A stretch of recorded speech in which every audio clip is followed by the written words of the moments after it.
Hello students, आप लोगों का अपने YouTube channel mission next exam में स्वागत है। दोस्तों, आज इस वीडियो में हमने भारतीय संविधान से रिलेटेड टॉप 50 क्वेश्चन लिए हैं जो आपके हाल ही में होने वाले exam RRB, NTPC, Delhi police और एसएससी सीएचएसएल के लिए बहुत ही महत्वपूर्ण होने वाले हैं।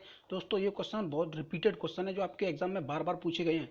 और दोस्तों, लास्ट में आपको कमेंट बॉक्स में कमेंट करके बताना इनमें से कितने क्वेश्चन का आप लोगों ने सही जवाब दिया। अगर दोस्तों इन 50 में से आप 35 प्लस भी सही करते हैं, सिर्फ 35 भी अगर आपने इनमें से सही किए, तो आपके एग्जाम से लेकर जो तैयारी चल रही है वो बहुत ही अच्छी चल रही है। तो चलिए शुरू करते हैं। दोस्तों, अभी तक आपने हमारे चैनल को सब्सक्राइब नहीं किया तो सब्सक्राइब कर लें, बेल आइकन को प्रेस कर दें जिससे आने वाली वीडियो की नोटिफिकेशन आपके पास पहुंच सके। और दोस्तों, वीडियो को लाइक कर दें। तो चलिए शुरू करते हैं। हमारा पहला क्वेश्चन है, संविधान सभा की प्रथम बैठक कब हुई थी? First meeting of constituent assembly. तो आपको बताना है इनमें से कौन सा ऑप्शन है वो राइट ऑप्शन होगा। 9 दिसंबर 1946 या 11 दिसंबर 1946 या 13 दिसंबर 1946 या 21 दिसंबर 1946। तो आपको बताना है इनमें से कौन सा ऑप्शन है वो राइट ऑप्शन होगा। तो चलिए मैं आपको बता दूं, जो यहाँ पर हमारा ऑप्शन नंबर ए है 9 दिसंबर 1946 वो राइट ऑप्शन हो जाएगा। दोस्तों, मोस्ट इंपोर्टेंट क्वेश्चन ये आपके एग्जाम में पूछा गया है। तो चलिए देखते हैं नेक्स्ट हमारा अगला क्वेश्चन।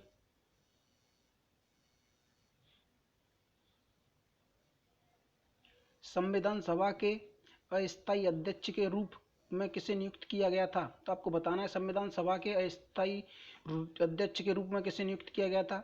डॉक्टर BN राव या डॉक्टर सच्चिदानंद सिन्हा या डॉक्टर भीमराव अंबेडकर या डॉक्टर राजेंद्र प्रसाद। तो आपको बताना है इनमें से कौन सा ऑप्शन है वो राइट ऑप्शन होगा। तो चलिए मैं आपको बता दूं, जो यहाँ पर हमारा ऑप्शन नंबर बी है डॉक्टर सच्चिदानंद सिन्हा, वो बिल्कुल राइट ऑप्शन हो जाएगा। दोस्तों, most important question, repeated question है, आपके एग्जाम में बार बार पूछा गया है। तो चलिए देखते हैं नेक्स्ट हमारा अगला क्वेश्चन। प्रारूप समिति के अध्यक्ष कौन थे?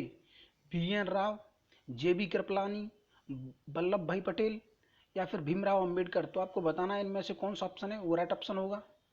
तो चलिए मैं आपको बता दूं, प्रारूप समिति, ये आपको याद रखना है दोस्तों, ये बार बार आपके एग्जाम में पूछा गया क्वेश्चन है। तो यहाँ पर हमारा ऑप्शन नंबर डी है डॉक्टर भीमराव अंबेडकर, वो बिल्कुल राइट ऑप्शन हो जाएगा। तो चलिए देखते हैं नेक्स्ट हमारा अगला क्वेश्चन। दोस्तों, हमने केवल इस वीडियो में वही क्वेश्चन लिए जो आपके एग्जाम में पूछे गए हैं, रिपीटेड क्वेश्चन है। संविधान सभा के स्थायी अध्यक्ष किसे बनाया गया? Doctor Bhimrao Ambedkar, KM Munshi, doctor Rajendra Prasad या फिर डॉक्टर सच्चिदानंद सिन्हा। तो आपको बताना है इनमें से कौन सा ऑप्शन है वो राइट ऑप्शन होगा। तो चलिए मैं आपको बता दूं, जो यहाँ पर हमारा ऑप्शन नंबर सी है डॉक्टर राजेंद्र प्रसाद, वो राइट ऑप्शन हो जाएगा। दोस्तों, ये भी मोस्ट इंपोर्टेंट क्वेश्चन आपके एग्जाम में पूछा गया है। तो चलिए देखते हैं नेक्स्ट हमारा अगला क्वेश्चन।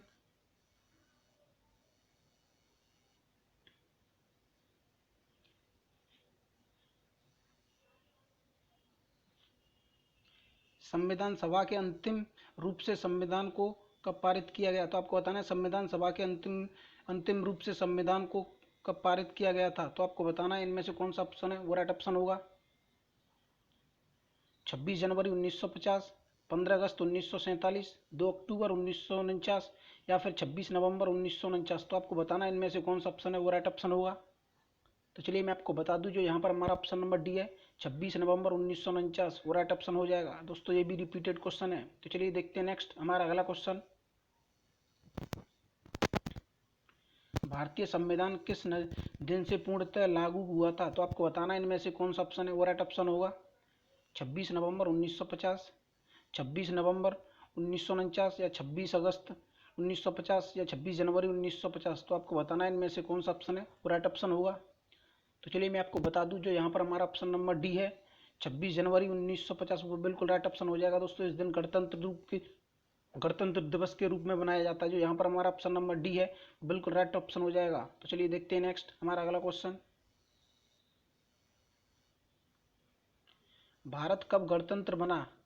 15 अगस्त 1947, 26 नवंबर 1949, 26 जनवरी 1950 या 2 अक्टूबर 1952। तो आपको बताना है इनमें से कौन सा ऑप्शन है वो राइट ऑप्शन होगा। तो चलिए मैं आपको बता दूं, जो यहाँ पर हमारा ऑप्शन नंबर सी है 26 जनवरी 1950, वो बिल्कुल राइट ऑप्शन हो जाएगा। दोस्तों, मैंने अभी आपको बताया है गणतंत्र दिवस के रूप में मनाया जाता है, वो 26 जनवरी को मनाया जाता है। जो यहाँ पर हमारा ऑप्शन नंबर सी है वो बिल्कुल राइट ऑप्शन हो जाएगा। दोस्तों, ये भी रिपीटेड क्वेश्चन है, आपके एग्जाम में पूछा जा चुका है। तो चलिए देखते हैं नेक्स्ट हमारा अगला क्वेश्चन।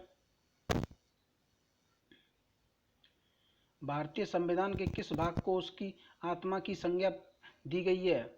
मूल अधिकार, संवैधानिक उपचारों का अधिकार, प्रस्तावना का अधिकार या फिर संशोधन प्रक्रिया। तो आपको बताना है इनमें से कौन सा ऑप्शन है वो राइट ऑप्शन होगा। तो चलिए मैं आपको बता दूं, जो यहाँ पर हमारा ऑप्शन नंबर सी है प्रस्तावना, वो बिल्कुल राइट ऑप्शन हो जाएगा। दोस्तों ये भी रिपीटेड क्वेश्चन है, आपके एग्जाम में पूछा गया है। तो चलिए देखते हैं नेक्स्ट हमारा अगला क्वेश्चन।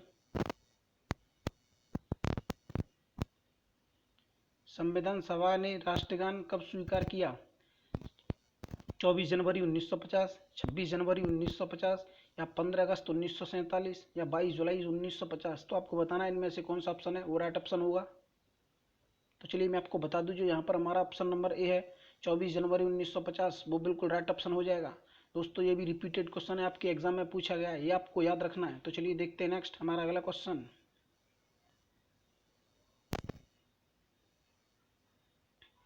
भारतीय नागरिकों को प्राप्त मूल अधिकारों की संख्या कितनी है? 5, 6, 7 या फिर 8। तो आपको बताना है इनमें से कौन सा ऑप्शन है वो राइट ऑप्शन होगा। तो चलिए मैं आपको बता दूं, भारतीय नागरिकों को प्राप्त मूल अधिकारों की संख्या है वो 6 है, जो यहाँ पर हमारा ऑप्शन नंबर बी है, वो बिल्कुल राइट ऑप्शन हो जाएगा। तो चलिए देखते हैं नेक्स्ट हमारा अगला क्वेश्चन।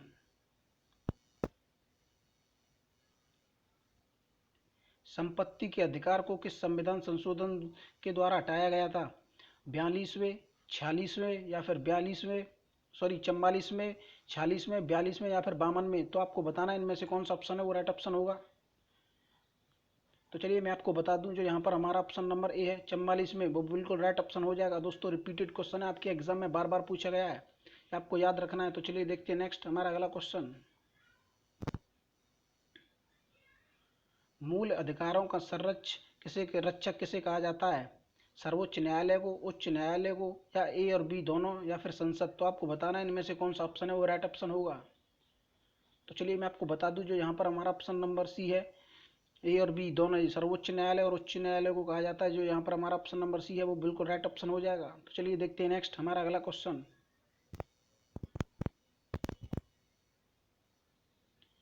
किस अनुच्छेद के द्वारा 6 से 14 वर्ष के बच्चों के लिए शिक्षा का अधिकार मूल अधिकार माना गया है? अनुच्छेद 20, या फिर अनुच्छेद 21, या फिर अनुच्छेद 21 से, या फिर अनुच्छेद 22। तो आपको बताना है इनमें से कौन सा ऑप्शन है वो राइट ऑप्शन होगा। तो चलिए मैं आपको बता दूं, जो यहाँ पर हमारा ऑप्शन नंबर सी है अनुच्छेद 21 से, वो बिल्कुल राइट ऑप्शन हो जाएगा। दोस्तों ये रिपीटेड क्वेश्चन है, आपके एग्जाम में हाल ही में पूछा गया है। तो चलिए देखते हैं नेक्स्ट हमारा अगला क्वेश्चन।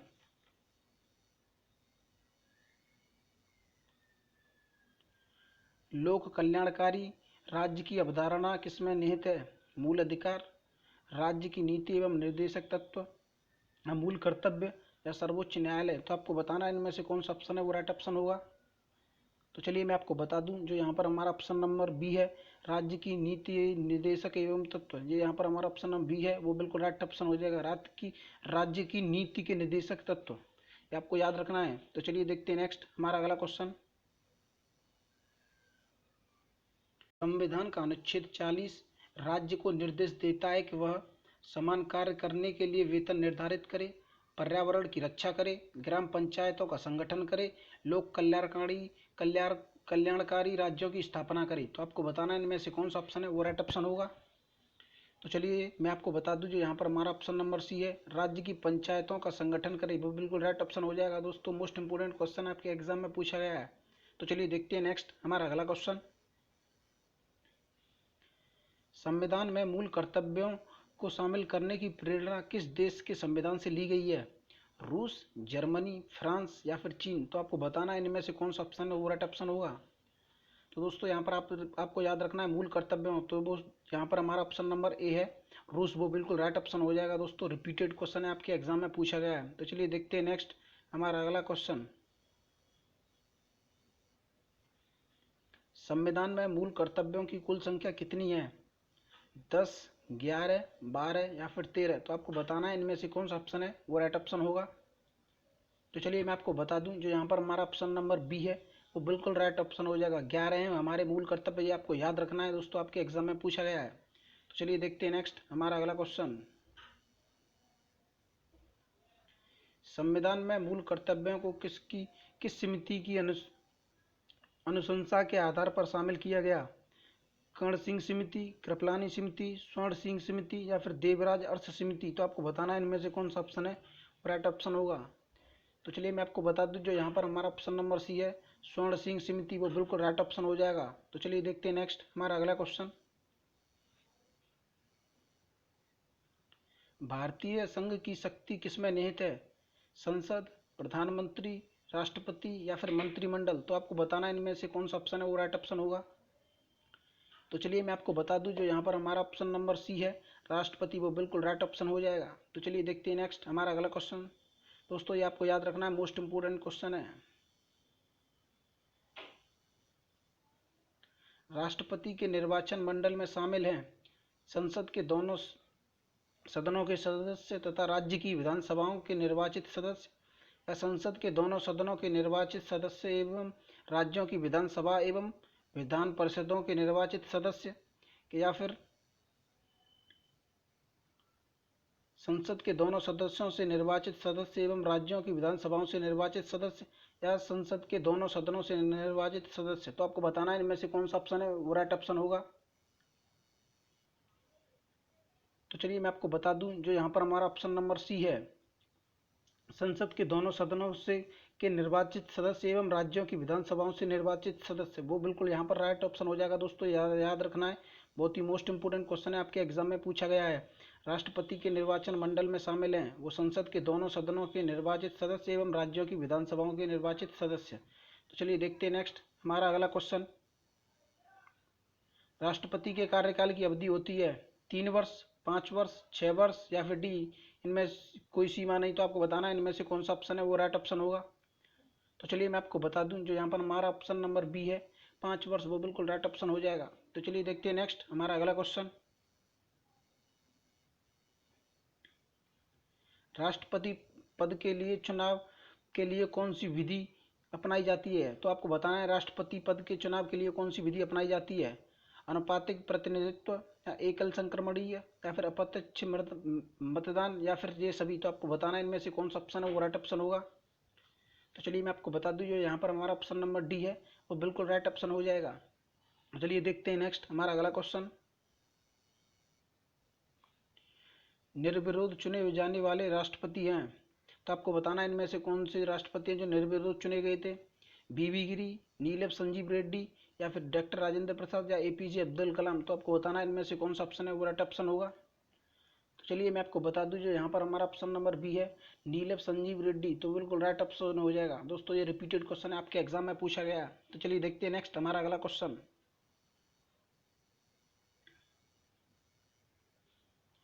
राष्ट्रपति पर महाभियोग का आरोप संसद के किस सदन द्वारा लगाया जा सकता है?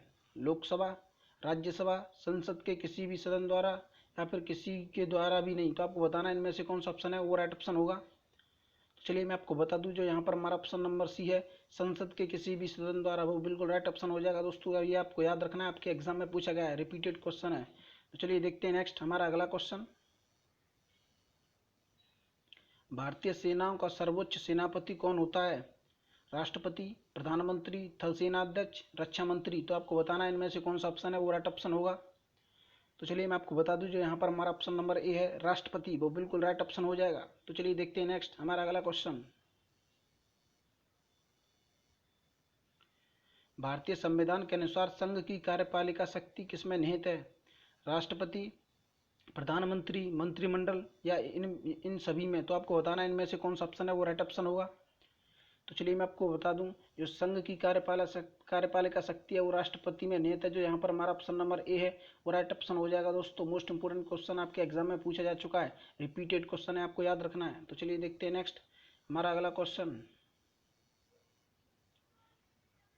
उपराष्ट्रपति के निर्वाचन मंडल में शामिल है सिर्फ राज्यसभा के सदस्य, सिर्फ लोकसभा के सदस्य, या राज्यसभा एवं लोकसभा के सदस्य, या राज्यसभा एवं लोकसभा में के निर्वाचित सदस्य। तो आपको बताना है इनमें से कौन सा ऑप्शन है वो राइट ऑप्शन होगा।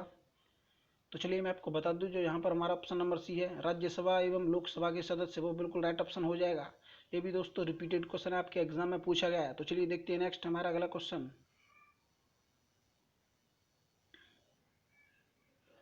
राष्ट्रपति राज्यसभा के कितने सदस्यों को मनोनीत करता है? तो आपको बताना है इनमें से कौन सा ऑप्शन है वो राइट ऑप्शन होगा।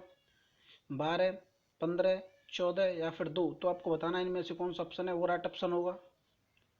तो चलिए मैं आपको बता दूं, जो यहाँ पर हमारा ऑप्शन नंबर ए है 12 है, वो बिल्कुल राइट ऑप्शन हो जाएगा। दोस्तों यहाँ पर राज्यसभा की बात की गई, अगर लोकसभा होती तो यहाँ पर दो दो जो ऑप्शन है, ऑप्शन डी 2 बिल्कुल आंसर बिल्कुल ठीक होता आपका। तो यहाँ पर राज्यसभा की बात की गई है, तो 12 है, वो बिल्कुल राइट ऑप्शन ए हमारा राइट ऑप्शन हो जाएगा। तो चलिए देखते हैं नेक्स्ट हमारा अगला क्वेश्चन।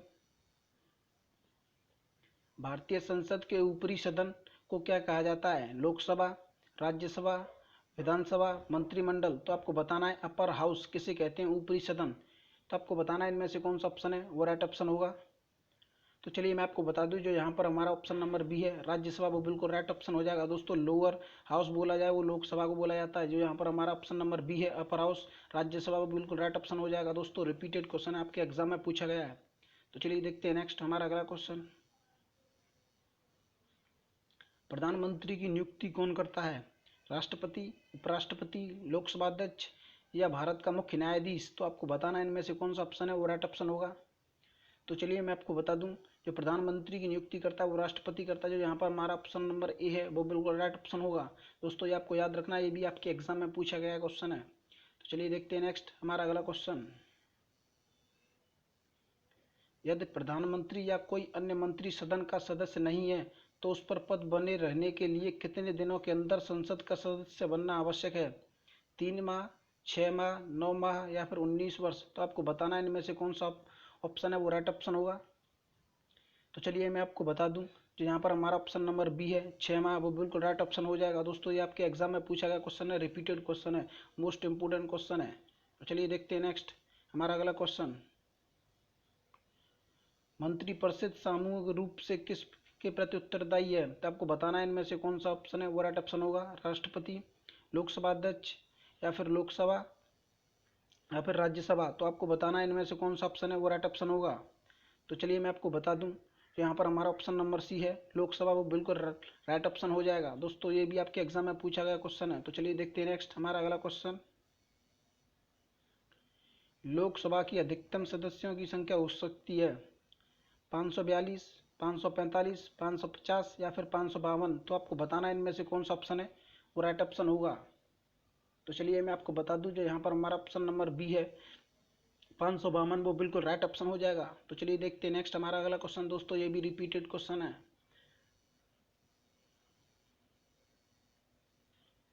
राज्यसभा की अधिकतम सदस्यों की संख्या कितनी है? 238, 245 या फिर 250 या फिर 262। तो आपको बताना है इनमें से कौन सा ऑप्शन है वो राइट ऑप्शन होगा। तो चलिए मैं आपको बता दूं, जो यहाँ पर हमारा ऑप्शन नंबर सी है 250, वो बिल्कुल राइट ऑप्शन हो जाएगा। दोस्तों अभी आपको बताया गया था लोकसभा में 252 और राज्यसभा में 250 जो अधिकतम सदस्यों की संख्या हो सकती है। तो चलिए देखते हैं नेक्स्ट हमारा अगला क्वेश्चन। किसी विधेयक को धन विधेयक के रूप में कौन प्रमाणित करता है? राष्ट्रपति, लोकसभा अध्यक्ष, प्रधानमंत्री, राज्यसभा की समिति। तो आपको बताना है इनमें से कौन सा ऑप्शन है वो राइट ऑप्शन होगा। तो चलिए मैं आपको बता दूं, जो यहाँ पर हमारा ऑप्शन नंबर बी है लोकसभा अध्यक्ष, वो राइट ऑप्शन हो जाएगा। दोस्तों ये भी आपके एग्जाम में पूछा गया है, मोस्ट इंपोर्टेंट क्वेश्चन। तो चलिए देखते हैं नेक्स्ट हमारा अगला क्वेश्चन। केंद्र सरकार का प्रथम विधि अधिकारी कौन होता है? भारत का मुख्य न्यायाधीश, केंद्रीय विधि मंत्री या फिर महान्यायाधीश या महाधिवक्ता। तो आपको बताना है इनमें से कौन सा ऑप्शन है वो राइट ऑप्शन होगा। तो चलिए मैं आपको बता दूं, जो यहाँ पर हमारा ऑप्शन नंबर सी है महान्यायवादी, वो बिल्कुल राइट ऑप्शन हो जाएगा। दोस्तों मोस्ट इंपोर्टेंट क्वेश्चन आपके एग्जाम में पूछा जा चुका है। तो चलिए देखते हैं नेक्स्ट हमारा अगला क्वेश्चन। संघ राज्य क्षेत्रों का प्रशासन कौन चलाता है? उपराज्यपाल, राष्ट्रपति द्वारा नियुक्त प्रशासक, मुख्यमंत्री या उपरोक्त सभी। तो आपको बताना है इनमें से कौन सा ऑप्शन है वो राइट ऑप्शन होगा। तो चलिए मैं आपको बता दूं, जो यहाँ पर हमारा ऑप्शन नंबर बी है राष्ट्रपति द्वारा नियुक्त प्रशासक, वो बिल्कुल राइट ऑप्शन हो जाएगा। दोस्तों ये भी रिपीटेड क्वेश्चन है, आपके एग्जाम में पूछा गया है। तो चलिए देखते हैं नेक्स्ट हमारा अगला क्वेश्चन। भारत के प्रथम राष्ट्रपति कौन थे? डॉक्टर भीमराव अंबेडकर, डॉक्टर राजेंद्र प्रसाद या महात्मा गांधी या फिर पंडित जवाहरलाल नेहरू। तो आपको बताना है इनमें से कौन सा ऑप्शन है वो राइट ऑप्शन होगा। तो चलिए मैं आपको बता दूं, जो यहाँ पर ऑप्शन नंबर बी है डॉक्टर राजेंद्र प्रसाद, वो बिल्कुल राइट ऑप्शन हो जाएगा। तो चलिए देखते हैं नेक्स्ट हमारा अगला क्वेश्चन।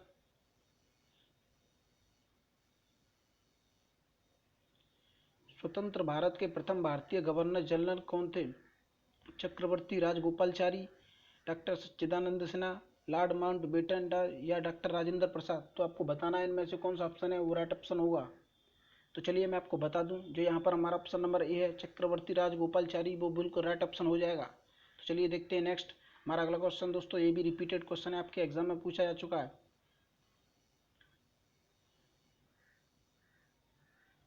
राष्ट्रपति द्वारा लोकसभा तथा राज्यसभा में मनोनीत किए गए सदस्यों की संख्या क्रम से होती है 12 एवं 2, 2 एवं 12, 7 एवं 5 या फिर 5 एवं 7। तो आपको बताना है इनमें से कौन सा ऑप्शन है वो राइट ऑप्शन हो जाएगा।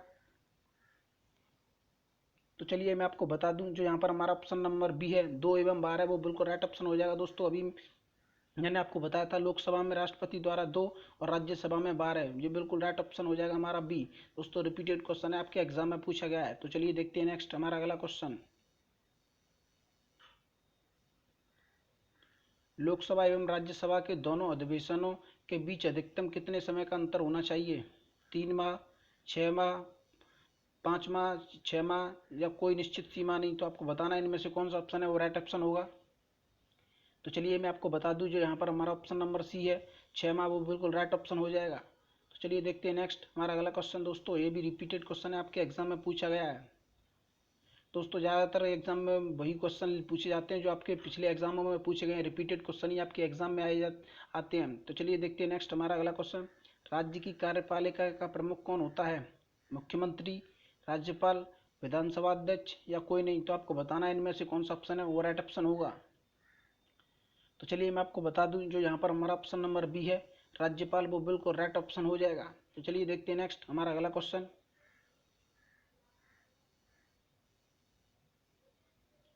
संविधान के अनुसार विधानसभा के सदस्यों की अधिकतम संख्या होती है 500 या 525 या 552 या फिर 475। तो आपको बताना इनमें से कौन सा ऑप्शन है वो राइट ऑप्शन होगा।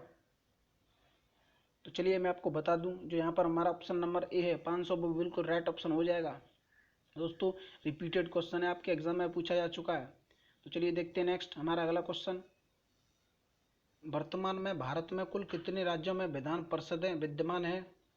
3, 4, 5 या फिर 6। तो आपको बताना है इनमें से कौन सा ऑप्शन है वो राइट ऑप्शन होगा। तो चलिए मैं आपको बता दूं, जो यहाँ पर हमारा ऑप्शन नंबर डी है 6, वो बिल्कुल राइट ऑप्शन हो जाएगा। दोस्तों ये भी मोस्ट इंपोर्टेंट क्वेश्चन आपके एग्जाम में पूछा जा चुका है। तो चलिए देखते हैं नेक्स्ट हमारा अगला क्वेश्चन। राज्य का मंत्रिमंडल सामूहिक रूप से किसके प्रति उत्तरदायी होता है? विधानसभा, विधान परिषद, राज्यपाल या फिर मुख्यमंत्री। तो आपको बताना है इनमें से कौन सा ऑप्शन है वो राइट ऑप्शन होगा। तो चलिए मैं आपको बता दूं, जो यहाँ पर हमारा ऑप्शन नंबर ए है विधानसभा, वो बिल्कुल राइट ऑप्शन हो जाएगा। तो चलिए देखते हैं नेक्स्ट हमारा अगला क्वेश्चन।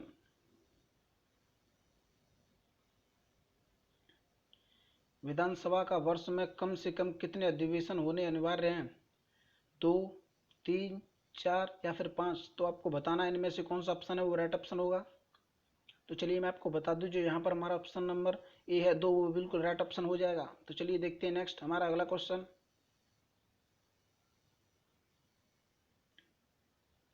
किस राज्य में विधानसभा सदस्यों की संख्या सर्वाधिक है? बिहार, उत्तर प्रदेश, मध्य प्रदेश, राजस्थान। तो आपको बताना है इनमें से कौन सा ऑप्शन है वो राइट ऑप्शन होगा।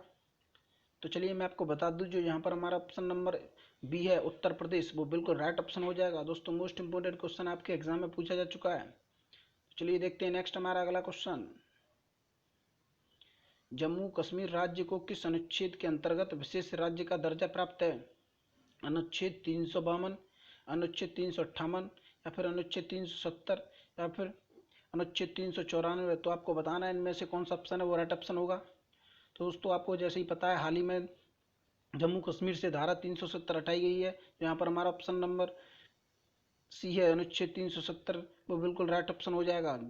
दोस्तों ये भी मोस्ट इंपोर्टेंट क्वेश्चन आपके एग्जाम में पूछा गया है। तो चलिए देखते हैं नेक्स्ट हमारा अगला क्वेश्चन। भारत का नियंत्रक एवं महाभिलेखा परीक्षक किसके द्वारा नियुक्त किया जाता है? तो आपको बताना है इनमें से कौन सा ऑप्शन है वो राइट ऑप्शन होगा। नियंत्रक एवं महालेखा परीक्षक, संसद, राष्ट्रपति, प्रधानमंत्री, योजना आयोग। तो आपको बताना है इनमें से कौन सा ऑप्शन है वो राइट ऑप्शन होगा। तो चलिए मैं आपको बता दूं, जो यहाँ पर हमारा ऑप्शन नंबर बी है राष्ट्रपति, वो बिल्कुल राइट ऑप्शन हो जाएगा। दोस्तों रिपीटेड क्वेश्चन है, आपके एग्जाम में पूछा जा चुका है। तो चलिए देखते हैं नेक्स्ट हमारा अगला क्वेश्चन। और दोस्तों आज का हमारा ये लास्ट क्वेश्चन है। तो आपको बताना है इनमें से कितने क्वेश्चन का आप लोगों ने सही जवाब दिया है। जिन लोगों का 35 प्लस स्कोर आया है बहुत ही अच्छी बात है, जिनके एग्ज़ाम से लेकर तैयारी है वो बहुत ही अच्छी चल रही है। तो चलिए हमारा लास्ट क्वेश्चन है, भारत का उच्चतम न्यायालय कहाँ अवस्थित है? नई दिल्ली, कोलकाता, मुंबई या फिर चेन्नई? तो आपको बताना है इनमें से कौन सा ऑप्शन है वो राइट ऑप्शन होगा। तो चलिए मैं आपको बता दूं, जो सुप्रीम कोर्ट है, सुप्रीम कोर्ट ऑफ इंडिया, वो नई दिल्ली में है, जो यहाँ पर हमारा ऑप्शन नंबर ए है वो राइट ऑप्शन हो जाएगा। दोस्तों मोस्ट इंपोर्टेंट क्वेश्चन आपके एग्जाम में रिपीटेड क्वेश्चन है, पूछा गया क्वेश्चन है। तो दोस्तों वीडियो को अभी तक आप लोगों ने लाइक नहीं किया तो लाइक कर दें, चैनल को सब्सक्राइब कर लें और बेल आइकन को प्रेस कर दें, जिससे आने वाली वीडियो की नोटिफिकेशन आपके पास पहुंच सके। तो चलिए मिलते हैं नेक्स्ट वीडियो में, तब तक के लिए जय हिंद।